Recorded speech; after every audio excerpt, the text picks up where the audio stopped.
જય શ્રી કૃષ્ણ. હવે આપણે આજે ત્રીજા દિવસનો ક્રમ જોઈએ અધિક માસમાં.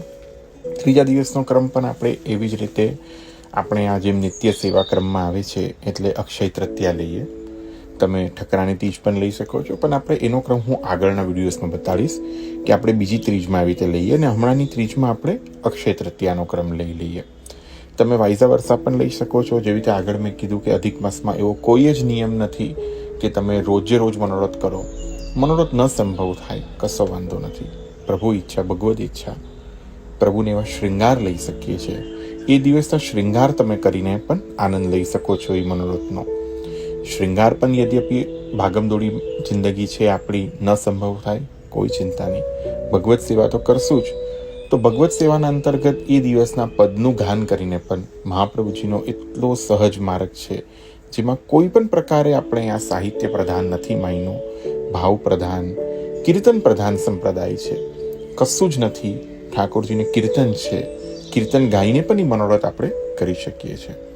અને જો મહાપ્રભુજીની કૃપા ને થોડુંક શું આપણો બલનો સહારો હોય તો કેવી રીતે આપણે આજનો આ ઉત્સવ સંપન્ન કરીએ છીએ એનું એક નાનકડું સી રચના આપણે જોઈએ.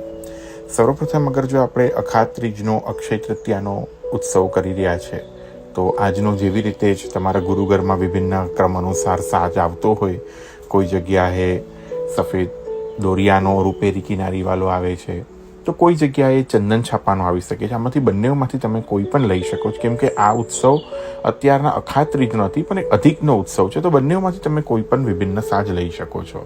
સાજ સાથે જ થોડુંક આપણે એને મેચિંગ રહે એના હિસાબે આપણે ગાદીનો પટ્ટો પણ મોતીનો જ લઈએ, તકિયાની પટ્ટીઓ મોતીની લઈ લઈએ, આભરણમાં પણ આપણે મોતીના જ રાખીએ.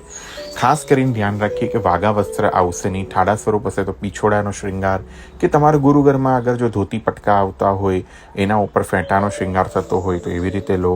તમારા ત્યાં અગર જો ઓઢણી લાલનને આપણે મોટે ભાગે બધા જ ઘરોમાં ઓઢણી જ આવશે, પણ થાળા સ્વરૂપના શ્રીઅંગના જે વસ્ત્ર જે છે, જેવી રીતે કટીના વસ્ત્ર છે, પીછોડા છે, ધોતી છે, એ હિસાબે તમે લઈ શકો છો.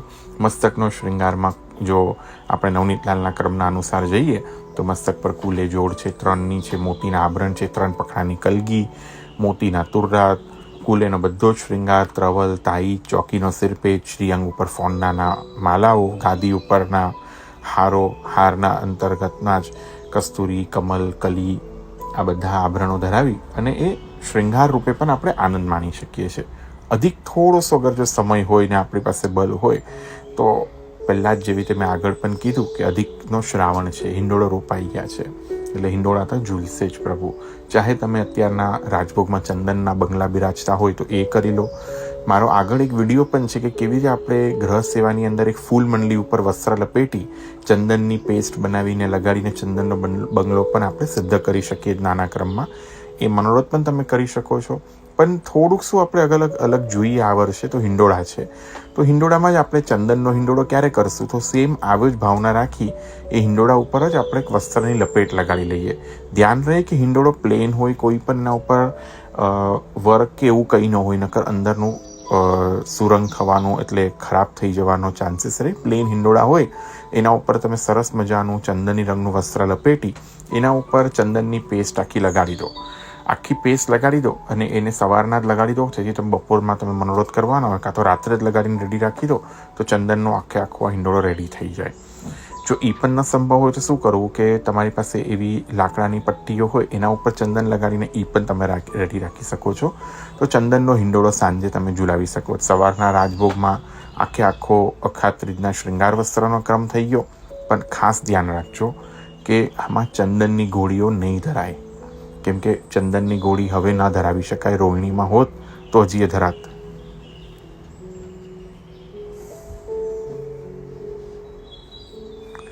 રોહિણી હોત તો હજી પણ ચંદનની ગોળી ધરાત, પણ હવે રોહિણી નક્ષત્ર નથી તો ચંદનની ગોળી વગેરે ધરાશે નહીં.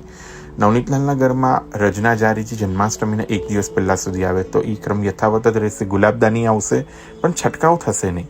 પંખા બગલમાં બિરાજશે. પંખા હાથના કરી શકો છો, ખસના પંખા થશે નહીં. યમુનાજીનો થાલ આવશે નહીં, કેમ કે આ અધિકનો મનોરથ છે.